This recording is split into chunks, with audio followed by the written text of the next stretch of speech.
All right, welcome back to the channel. So in this video, we're going to talk about Gervonta Davis finally seems stepping up to be an older man, to be behaving like a man, challenging Floyd Mayweather Jr. and asking him for the Teofimo Lopez and Ryan Garcia fights. That's the rumor that I've got out there from the street. Let's talk about that in this video.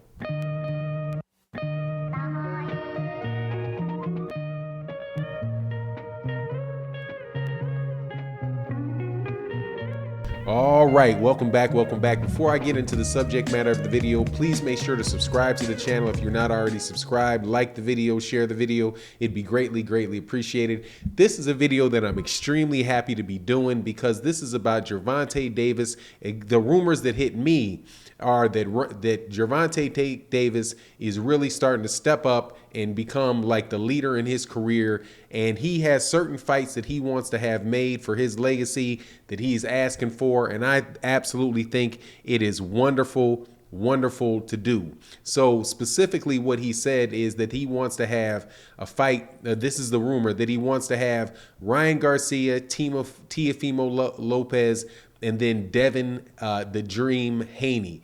And those are the fights that he wants. And I don't think on that list was Lomachenko, but you know that is going to be a very high order in order for him to get him to do that, and may not sit well necessarily with Floyd Mayweather Jr., who had said that they want in-house fights because in-house fights is how you make the money. But I love the fact that Gervonta Davis is starting to stand up for himself and start to have some type of direction for his career that specifically is in tune with the legends of the game, who are the people that sit in their weight class, stay in their weight class, and dominate their weight class. Something that seems to be, a little bit out of vogue right now, where you have everybody going up and down weight classes looking for like ESPN type of accolades, like I'm a 4-division champion, I'm a 6-division champion,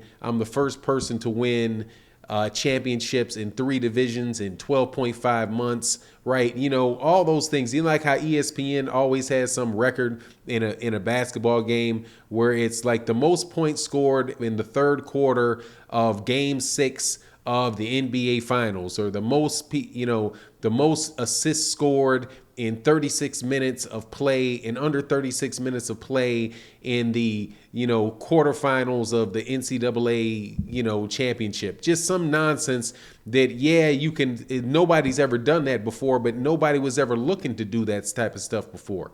If you look back in the history of boxing, when you had the 7 weight classes, and you really do have, like when boxing was at its best, you had a guy that was sitting in the same, who would be in a weight class, and then he would be the only champion in the weight class. And if he did wind up moving up and winning divisions, winning championships in other divisions, it was because he was the only champion in those higher divisions too, like Henry Armstrong. That stuff, in my opinion, is what really matters in boxing. And I think that ultimately, as far as your memories and the things that you take from the sport of boxing, those are the things that are going to stand out the most, is like the really great fights that you have. And great fights come when you have fights that have a lot of parity in those fights, not when you have like special cherry-picked opponents that so where you can say that you had some accolade again that like nobody is ever really looking for. Like if you take, for example, Adrian Bronner. Now, I like Adrian Bronner a lot as a boxer. I was going to say basketball player, excuse me. I like Adrian Bronner a lot as a boxer, but Adrian Bronner is not I think what he says, like a 4-division champion. Like he's really not. He held a belt at 140. He held a belt at 147, I do believe, but there was no point in time in which he was ever really the man in that weight division. So it doesn't make any sense for him to really be claiming all of those things that he's doing. And that seemed to be the route that Gervonta Tank Davis was going on with this, all the conversations about moving up in weight. Like right now, he's a champion at 130. He's a secondary champion at 135, a secondary champion at 140. And then there was the rumors of him going to fight, Keith Thurman at 147. That to me seems like, kind of what I'm talking about. Like people have done the thing so many times, and played that game so many times that it kind of just blows it. Pretty soon there's going to be like not every other person can be a 4-division champion. And I'm not saying that it doesn't mean anything. I'm just saying, because clearly you have to be a good fighter, but I think that is right about now more, to me, associated with the opportunities that you have and the promoter that is able to give you those opportunities to get those, to get the shots at, the championships at the four weight divisions. And then when you take into account how many belts there are in those weight divisions, it just really, really waters it down. So to hear Gervonta Davis calling for fights at one particular weight class, which is lightweight, right? Because all of the guys that he mentioned, and I think Vasily Lomachenko might have been one of the people, but I'm not sure. I'd hold off on saying Vasily Lomachenko. But Ryan Garcia, he's at 135, and he's considered to be one of the best at 135. Teofimo Lopez is definitely considered to be. Some people consider him to be an undisputed champion at 135. I say no, I say that it's disputed because Devin Haney has a belt, has the traditional WBC 135-pound belt. But, clearing those guys out would definitely make Gervonta Davis, those are big fights.